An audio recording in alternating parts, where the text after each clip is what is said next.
So, if you've never gone to college before, you might know that it is expected of you to have questions, even more so than in high school. The thing is, and I still remember my first day of college. I went to my anthropology class, and the fact that I feel like there has to be some people, like a lot of people there, who was their first day too in college, because my class was dead quiet, and by the end of the class, my professor was like, you guys can ask questions, right? Like, asking questions can be beneficial for you. And so ever since this happened, this led to a lot of my classes. Well, this didn't lead to, but I realized that a lot of my classes required this. Then I went to my government class. A lot, like, people there were actually experienced, so constantly people were asking questions and all that stuff, and it benefited me because they asked questions that I was wondering about too. And so then comes my film class, right? And this film class, which was, I believe, was film history, it required question. Well, it didn't require questions, but it was expected. There was like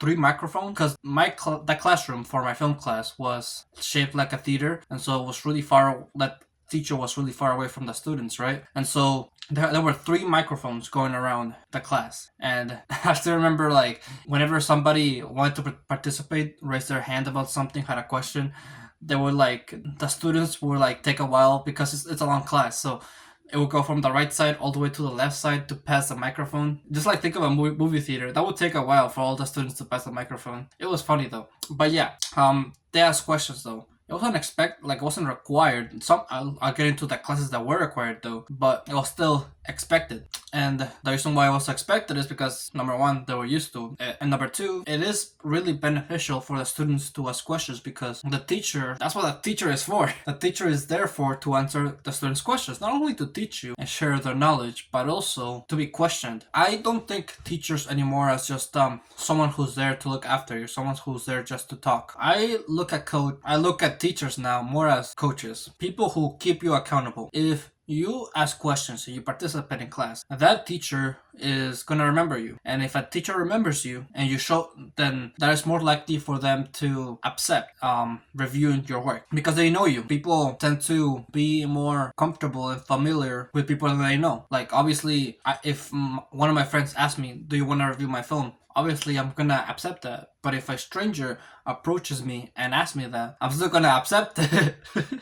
But I'm still gonna question it. I'm not gonna be 100% right away. So that's one benefit why you should ask questions. And then there's the fact that, yeah, for a grade, you do need to ask questions to your professor. This was the case when I came down to my film fantasy class. In my film fantasy class, it was just like as simple as this. We would watch a film, then the next day, next week, the time we have the class again, we would talk about the film and several aspects of the film, like what fantasy elements do they have, why do they stand out, why do we relate to it. Most of the time, those fantasy elements came from the fact that we desire stuff, like we have the desire to talk with the dead, to switch bodies, that kind of stuff, to go to a different world. And so I struggled mostly to come up with questions. Well, not to come up with questions. The questions did come up for me. I mostly struggled with participating, with raising my hand and sharing my thoughts. The reason for it is because probably of the first day, because the first day we watched the Lord of the Rings, and I raised my hand, made a statement. I said something along the lines of, like, I believe the hobbits were made smaller because whenever they achieve something, like they accomplished a goal or something, that makes that achievement all the more greater, because they're so small and they achieve something huge that even the people bigger than them acknowledge. That's why I said. And I believe what I failed to do when it comes to this statement is give evidence. Like, I should have given, like, a certain part of the film that showed this claim. That's something that also it's really important to keep in mind. Like, if you're gonna ask a question or say a claim, you might as well have evidence to back it up, because if you don't, you're gonna kind of look like a fool. That's also something that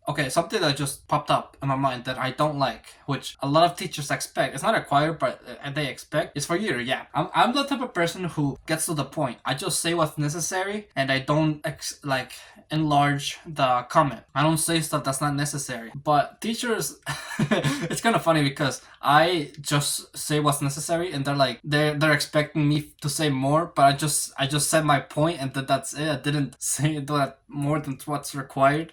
I don't know. It's funny because they expect more out of me, whereas I just say get to the point pretty much. Which in some cases I feel like it would be beneficial, because like it's mostly, if you're gonna ask a question or you're gonna say a statement, it's more of the fact that you should let the teacher speak more. You shouldn't have the spotlight on you too much, because you don't need to. You're there to learn from the teacher, and as long as you use short words and you make it clear what you want to say, that's really all that matters. You don't need to tell a story about you. I mean, you could if you want to like connect with people more and like connect with the teacher more, but at the end of the day, I feel like it would be more valuable. Well, it depends on what you want, of course. Do you want other people's attention, which you're gonna get anyway if you present your film, or do you want to get to the point and get the feedback right away? I'm the type of person who wants the feedback right away. That's why whenever I raise my hand and ask a question or I say a statement to the class, I mostly just get to the point. I know I said before that I don't really participate because of the fact that, well, that was only in that class, because of the fact that I made myself a fool and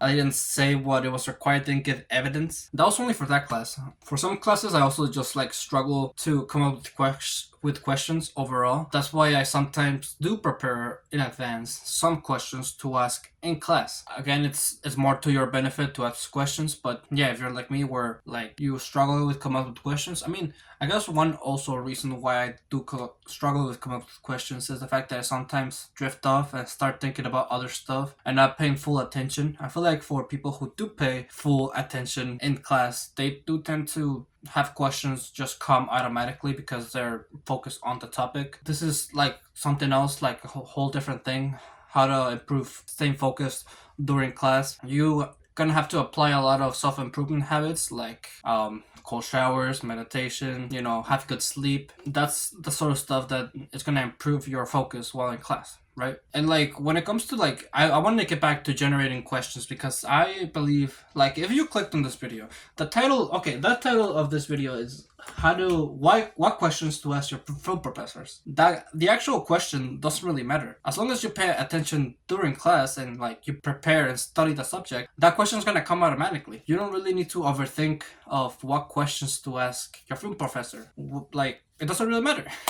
As long as you get some sort of feedback out of it, which you're gonna get anyway, because if you don't ask it, somebody else will. But again, if you ask it, then the professor is gonna acknowledge you and you're gonna be more remembered. And if you're remembered, then the professor is most likely to talk to you again, give you feedback, maybe offer you a job. Having a connection with your film professors is just building more of a bond with them, which in some cases, like for example, in my acting for film directors class, you're gonna probably build that bond anyway, because in that class the professor has to talk to you anyway, because he has to give you feedback on your acting. But on a class like that, all you have to do is participate, even though some people did not participate and just did the bare minimum. And all things considered, that class was like really easy if you wanted to pass it. All you had to do is like a weekly journal, which you can write anything you want. You could write one sentence if you feel like. But yeah, weekly journal, and just do a film 2 times for the whole semester. That's it. Act 2 times in a semester. That's all you have to do to pass. And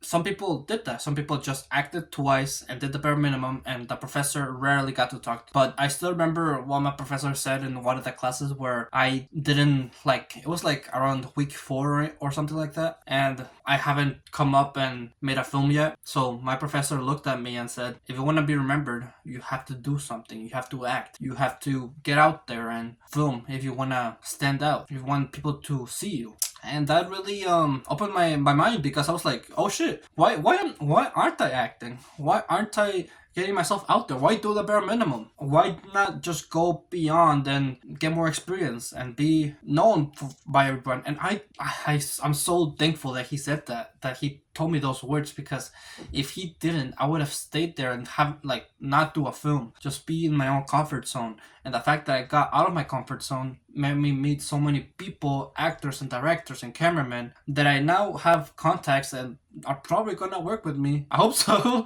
in my future films. And I got so much experience as an actor as well. Something that they said in the last day of that class is the fact that they saw me improve. They saw that I went from a shy person who was really nervous on set to an outgoing person who is free, joking, and able to do whatever he wants on set. I improved a lot, and they said that if I kept going this path, I could probably become a actor in Marvel. Pretty much, that's what my professor said. It was really cool. That's the stuff. That's the stuff that could happen and encourage you, like that. Your professor can encourage you with if you do decide to ask questions, participate in class. It's something that I started to value now. It's really valuable having a bond with your professors. It's all about also that type of character that your professor is. Like, obviously, if they're like introverted, mean, want to be left to themselves, then yeah, don't really build a bond with those people. But you know, if they're nice, caring, they want to provide you feedback and make you grow as a person, then of course try to talk to them, say hi to them, have a conversation, ask them how their day is. Because you know, it's not just about your benefit. It's not just about them giving you something, giving you feedback. It's also about making a friend. Like, why not be friends with your professor? Why not? I mean, society maybe thinks it's not normal, it's not okay. It's like, you know, it's just one and done deal. You study with them for a couple of months and then you leave. Why not build that bond? I think that's all I want to say when it comes to professors, film professors, especially. I think I just talked about more about professors in general, except film professors. But you know, I just shared my experience with my film professors at least. So yeah, with that, thank you for watching this video. If you like, them sure to leave a like, subscribe if you're new or like my channel. And always remember to live your life like there's no tomorrow.